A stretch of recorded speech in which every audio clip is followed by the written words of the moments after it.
Hello, sisters. This is Saida Ayala, Director of Educational Assistance and Initiatives for the MSC Foundation. I'm here with Nicolle Arendt, our 2019 Ceannaire Scholarship recipient, reserved for board members of the sorority's National Governing Council. Nicolle is serving as the Officer of Philanthropy. She was also a co-organizer for the first United Nations mission trip held in March 2019. She is a working doula, recently celebrating her 1-year anniversary, and is currently enrolled in the Florida School of Traditional Midwifery. And I want to thank her for chatting with me today. Thank you so much for having me. So a part of this video blog is just to showcase our recipients and what they've been doing. In your essay, you mentioned the Puerto Rico mission trip. At the time, it had not occurred. So what would you say was the most memorable moment during that experience? By far for me, the most memorable experience for the trip was our 4th day doing mission. It was actually the only day out of the entire mission trip that we weren't broken up into groups. So all 17 sisters were able to attend a school turned into community center where we were able to spend more time with residents. And the day before, we actually were able to acquire full lists of everything that they needed, ranging from random toiletries to anything from even pillows and blankets to basic clothing needs. So we were able to provide those. We came with big bags, and we literally dropped off one big bag to every single room at the community center. We were also able to work with a lot of women and children hands-on. So we did a lot of spa day, basically kind of stuff.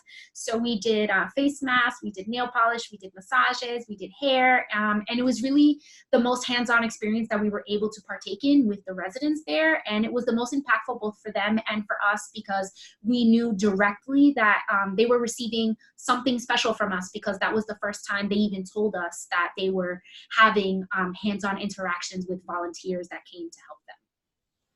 Right, and a part of like natural disaster relief is to try to make the distress as least harmful as possible and to recuperate fast.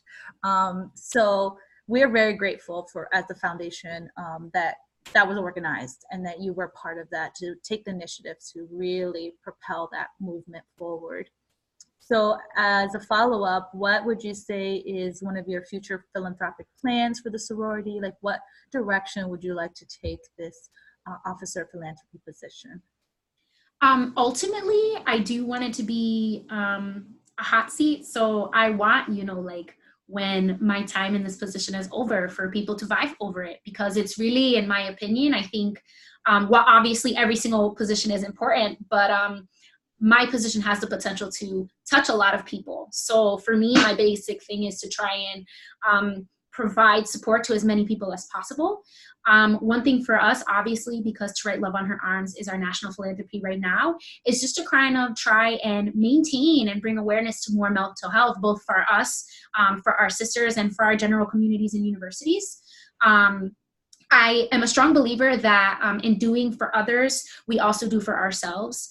And so just trying to bring that awareness to our sisters and hopefully convey that message to our communities can really help us make an impact as a whole.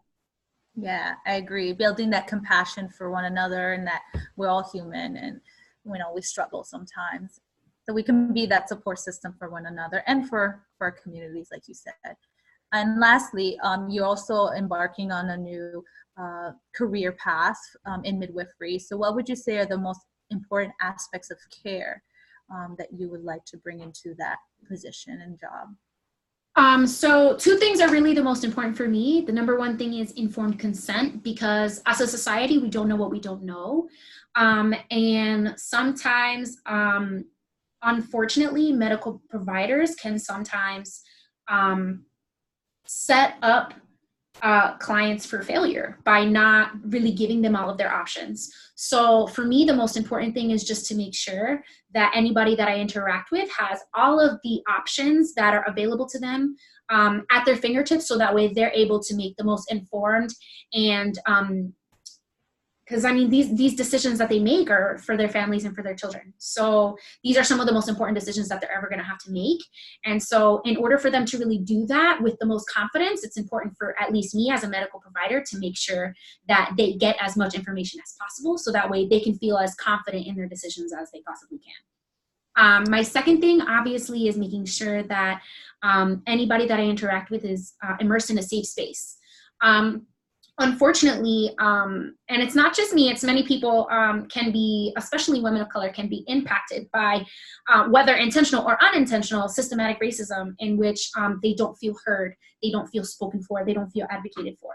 And so my primary objective is just to make sure that any pregnant person or any client that I work with is really given a safe space, and they're felt that they can be heard, and that they're felt that they can be advocated for, and that really that they're capable of doing what their body is made to do.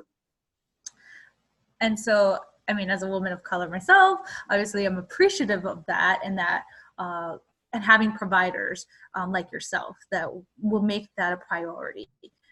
So I appreciate you sitting with us and sharing a little bit of your wisdom and your plans for your position, and just sharing with us your story. And I thank you very much. Thank you so much for having me. Bye.